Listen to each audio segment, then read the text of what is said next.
गुरु हमारे हिंदू और मुसलमानों के में मूर्ख बनाए रहा करते थे, लेकिन उस समय उन्होंने किसी की परवाह नहीं की, परमात्मा के शिष्य बन गए।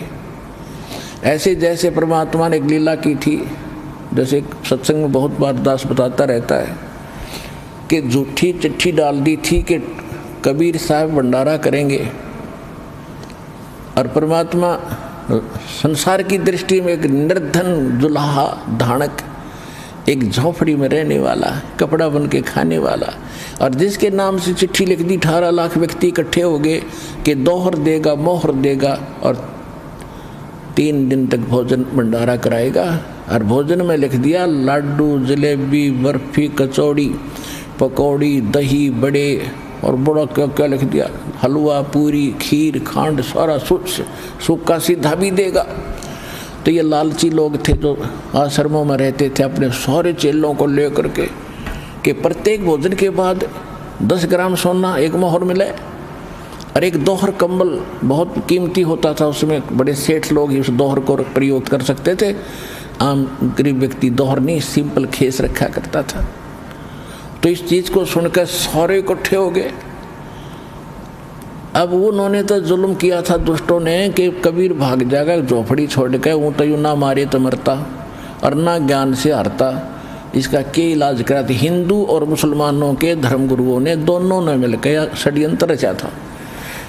और परमात्मा हाय हाय वह मारे थे, परमात्मा के पौबारा हुए थे और उनके कच्चे 18 हुए थे। तो कहने का भाव ये है कि वो भगत तो मालिक के थे, वो बच्चे धक्के खाते फिरे थे, भगवान के लिए घर छोड़कर आश्रमों में रह रहे थे। तो उससे के छुपा, पूरा पृथ्वी के प्राणी जीव, चीड़ी, हाथी, ये भूत प्रेत पितर देवता ब्रह्मा विष्णु महेश, ये भी तो उसी के बालक हैं। हिंदू मुस्लिम सिख ईसाई जैसे हम बट गए अलग से, ये भी तो उसी बच्चे हैं परमात्मा के। तो सभी धर्मों के वो धर्म भगत सोफी संत वहाँ आ गए।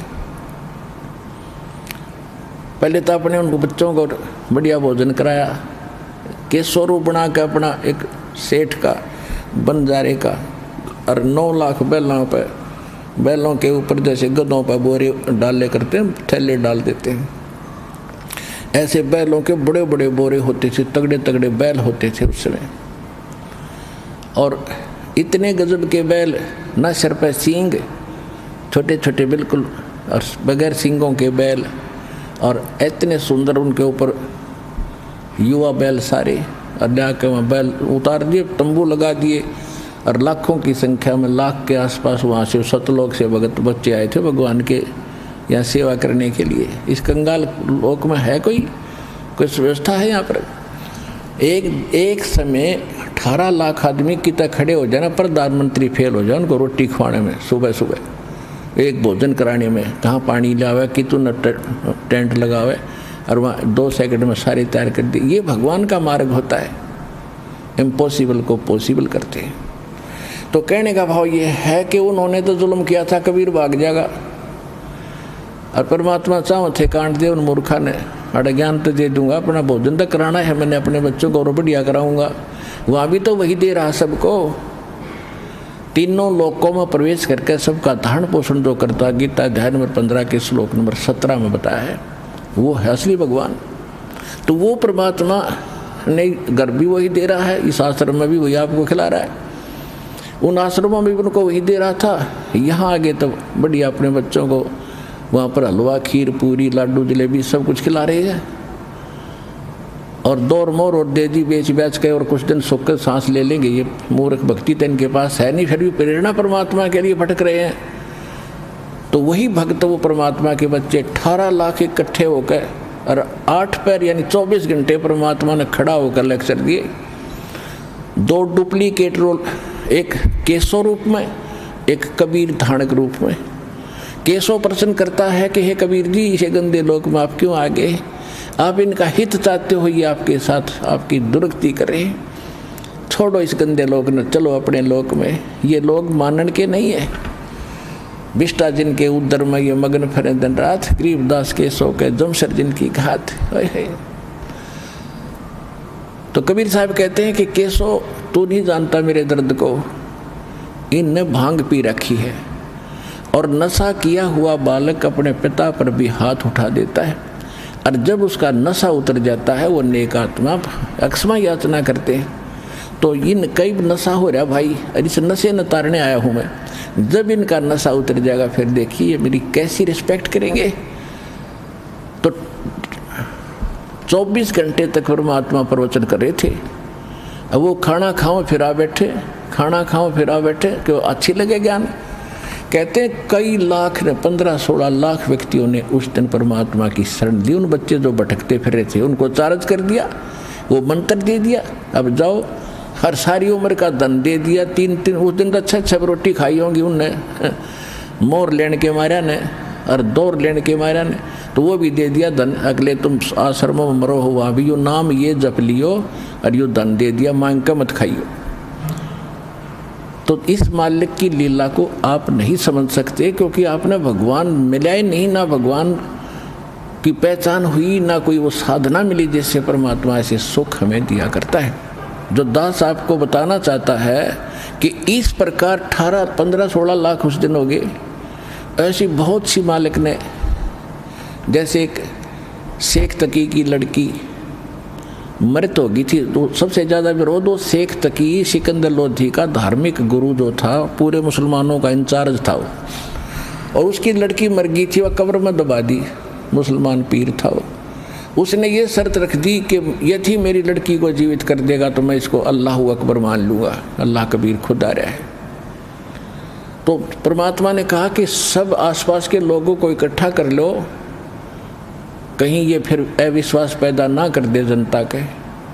कोई 1000 की संख्या में, लाखों की संख्या में लोग इकट्ठे हो गए आसपास के क्षेत्र के। देखेंगे भाई कोई संत आया हुआ है और एक मरी हुई लड़की को जीवित करेगा कब्र से निकाल के, तो काफ़ी समय से डाल रखी थी वह। तो परमात्मा ने वो कब्र फड़वा के और परमात्मा ने अपने आशीर्वाद से और लड़की जीवित कर दी।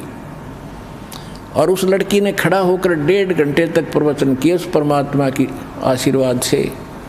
कहा कि बोली जनता ये भगवान आए हैं, ये अल्लाह अकबर आए हैं, ये मुझे 4 जन्म पहले मिले थे और वो आज मुझे वो याद आ रही है इनकी कृपा से। मैंने इनकी 4 वर्ष भक्ति की थी उस मंत्रों की, उससे मुझे लगातार 3 मनुष्य जन्म मिले। और फिर अब मनुष्य जीवन मेरा शेष नहीं था, ख़त्म था। अब 84 लाख योनियों में मैं जाने की तैयारी कर रही थी। इस परमात्मा ने मुझे वापस ला करके जीवित किया है। आंखें खोल लो और पहचान लो इस भगवान को। कई हजार, 50, 60 हजार व्यक्तियों ने उस दिन दीक्षा ली परमात्मा से, उनके शिष्य बने।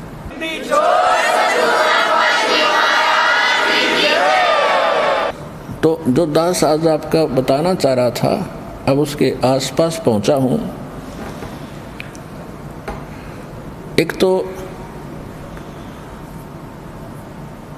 परमात्मा की लीला से आप परिचित हो जाओगे जब आपको खूब समझ में आएगा कि सचमुच ये तो भगवान है। कहते जो जन मेरी शरण है ताका हूँ मैं दास, और गेल गेल लाग्या फिरूं जब तक धरती आकाश। अब देखो जो परमात्मा के लिए तड़फ रहे हैं वो बच्चे तो उसी के हैं। आज भी जो पुण्यात्मा भक्ति चाह रहे हैं और गलत संतों का फंस गए या अपने को परंपरागत साधना करके संतुष्ट हैं, ये हैं तो नेक आत्माएं, लेकिन दिशा ना मिलने से ये अगले जन्म में या तड़फ भी खत्म हो जाएगी, कोई पशु बनेगा, कोई पक्षी बनेगा, और इस जीवन में भी अंत में भक्ति नहीं रहेगी इनके पास, न चाह रहेगी भगवान की, क्योंकि इतने दुख इनको विचलित कर देंगे। तो ऐसे समय में आपको परमात्मा ने फिर से संभाला है। एक कथा सुनाता हूँ। आदरणीय गरीबदास साहिब जी गांव छुड़ानी, जिला झज्जर, हरियाणा में उनका जन्म हुआ। तो वहाँ जब 10 वर्ष के थे वह गऊ चरा रहे थे। परमात्मा इस सतलोक से, जैसा उसका विधान लिखा है वेदों में कि परमात्मा अपने उस नित्य ऊपर के लोक में रहता है, वहाँ से गति करके आता है, अच्छी आत्माओं को मिलता है और उनको उपदेश देता है, दीक्षा देता है, ज्ञान देता है, अपने से परिचित कराता है। इसी उद्देश्य से उस पुण्यात्मा गरीबदास जी को मिले, सचखंड लेकर के ऊपर का सारा ज्ञान कराया, दिखाया, सुनाया। और फिर अंत समय में चिता पे रख दिया था गरीबदास जी को अंतिम संस्कार करने के लिए। मृत जान के आत्मा ले गए थे भगवान, शरीर मृत हो गया था।